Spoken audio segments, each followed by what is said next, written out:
এবারের পূজা শান্তিপূর্ণভাবে হবে, কোনো পূজা মণ্ডপে ঝুঁকি নেই জানিয়েছেন স্বরাষ্ট্র উপদেষ্টা জাহাঙ্গীর আলম চৌধুরী। সকালে সচিবালয়ে আইন শৃঙ্খলা সংক্রান্ত উপদেষ্টা পরিষদের বৈঠক শেষে সাংবাদিকদের এ কথা বলেন তিনি।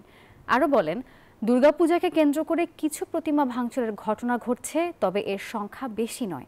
যারা ভাঙচুরের সঙ্গে জড়িত তাদের অনেককেই ইতোমধ্যে গ্রেপ্তার করা হয়েছে। পূজা উদযাপন উপলক্ষে সব মণ্ডপে 7 জন করে প্রহরী রাখবে কমিটিগুলো। সরকারের পক্ষ থেকে সব আইন শৃঙ্খলা বাহিনী পেট্রোলিং করবে। 80,000 ভলান্টিয়ার কাজ করবে সব মণ্ডপে বলেও জানিয়েছেন তিনি। মণ্ডপ বানানো শুরু করে তাদের কিন্তু 7 জন করে গার্ড ওখানে রাখতে হবে বলা হয়েছে এবং তারা সবাই রাজি হয়ে গেছে। আমাদের আইন শৃঙ্খলা বাহিনী কিন্তু এখন পর্যন্ত ডিপ্লয় হয় না।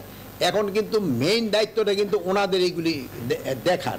আর 24 তারিখ থেকে আমাদের আইন শৃঙ্খলা বাহিনী ডিপ্লয় হয়ে গেলে এটা আমাদের একসাথে মহিলা এবং শিশু বিষয়ক মন্ত্রণালয় থেকে প্রায় 90,000-এর মতো বললো 80,000, তার উপরে 80,000 ভলান্টিয়ার ডিপ্লয় করবে। বান্ডেল থাকলে প্রতি সেনমানিতে টাকা বাঁচবে।